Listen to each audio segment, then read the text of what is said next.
നെന്മാറ ഇരട്ടക്കൊലക്കേസ് പ്രതി ചെന്താമരയുമായുള്ള തെളിവെടുപ്പ് പൂർത്തിയായി. കൊലയ്ക്ക് ശേഷം രക്ഷപ്പെട്ട രീതിയും ഒളിവിൽ കഴിഞ്ഞ സ്ഥലവും പോലീസിന് കാണിച്ചു നൽകി.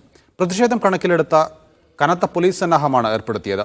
നാളെ വൈകിട്ട് 3 മണിവരെയാണ് ചെന്താമരയെ പോലീസ് കസ്റ്റഡിയിൽ വിട്ടത്. അതിനുശേഷം ഉണ്ടായിരുന്ന ഇൻസിഡന്റുകൾ അതിനുശേഷമാണ് വീട്ടിലേക്ക് വരുന്നത്, തിരിച്ചു പോകുന്നതും സിമ്മും മൊബൈലും ഉപേക്ഷിച്ച സ്ഥലവും, അങ്ങനെ കുറെ കാര്യങ്ങൾ. പിന്നെ മലയിലേക്ക് രക്ഷപ്പെട്ടതും, പിന്നെ ആയുധങ്ങൾ ഒളിപ്പിച്ചു വെച്ച സ്ഥലം അതൊന്ന് റീക്രിയേറ്റ് ചെയ്തെടുക്കാന്ന് പറഞ്ഞാൽ നമ്മൾ സിവിലിയൻസ് കുറെ സാക്ഷികളുണ്ടായിരുന്നു, അവരെ ഉൾപ്പെടെ കൊണ്ടുവന്നിട്ട് അതൊന്ന് തെളിവെടുപ്പ് നടത്തി. ഇന്നത്തെ പരിപാടികൾ കഴിഞ്ഞു.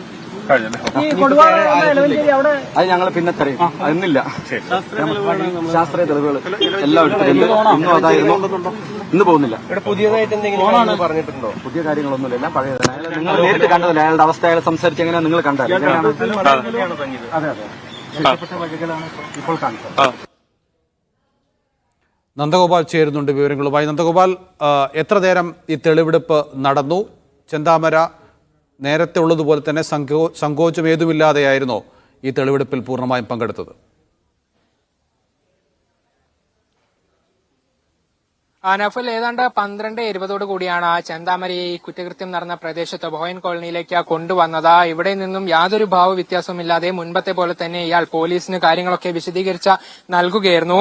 ആദ്യം തന്നെ കൊണ്ടുവന്നത് ഈ സുധാകരനെ കൊലപ്പെടുത്തിയ ആ ഒരു വഴിയരികിലേക്കാണ്. അവിടെ നിന്നും കാര്യങ്ങൾ ചോദിച്ചു മനസ്സിലാക്കി. അതിനുശേഷം ഇയാളുടെ വീട്ടിലേക്ക്, ചെന്താമരയുടെ വീട്ടിലേക്കാണ് കൊണ്ടുപോയത്. അവിടെയാണ് ഈ ആയുധങ്ങളൊക്കെ ഒളിപ്പിച്ചിട്ടുണ്ടായിരുന്നത്. തുടർന്ന് ഇയാൾ രക്ഷപ്പെട്ട ഒരു വഴി, ആ ദൃശ്യങ്ങളാണ് നമ്മൾ കാണുന്നത്. ഈ വഴി ഇപ്പോൾ കാണുന്ന ദൃശ്യം ഈ ഒരു സ്ഥലത്ത് ഇവിടെ നിന്നുമാണ് ലക്ഷ്മിയെ കൊലപ്പെടുത്തിയത്. തുടർന്ന് മുന്നിൽ കാണുന്ന ഈ വയലിലൂടെ ഇയാൾ ഈ ഒരു പ്രദേശത്തേക്ക്, വനത്തിലേക്ക് രക്ഷപ്പെടുകയായിരുന്നു എന്നുള്ളതാണ് പോലീസിനോട് പറഞ്ഞിട്ടുള്ളത്. നമ്മൾ ഈ ദൃശ്യങ്ങളിൽ കാണുന്ന ഒരു വീട്, ഇതാണ് കൊല്ലപ്പെട്ട സുധാകരന്റെയും ലക്ഷ്മിയുടെയും വീട്. ഈ വീടിന്റെ മുന്നിൽ വെച്ചാണ് ലക്ഷ്മിയെ ചെന്താമര കൊലപ്പെടുത്തിയിട്ടുണ്ടായിരുന്നത്. തുടർന്ന് ആയുധങ്ങൾ ഉപേക്ഷിച്ച് വയലിലൂടെ രക്ഷപ്പെടുകയായിരുന്നു. തൊട്ടു മുൻപിലായി മലകളുണ്ട്. ഈ മലകൾക്ക് മുകളിലാണ് ഇയാൾ രക്ഷപ്പെട്ട് ഒളിച്ചിരുന്നത് എന്നുള്ളതാണ് പോലീസിന് നൽകിയിരിക്കുന്ന വിശദീകരണം. ഇതോടെ ഇന്നത്തെ തെളിവെടുപ്പ് പൂർത്തിയായിട്ടുണ്ട്.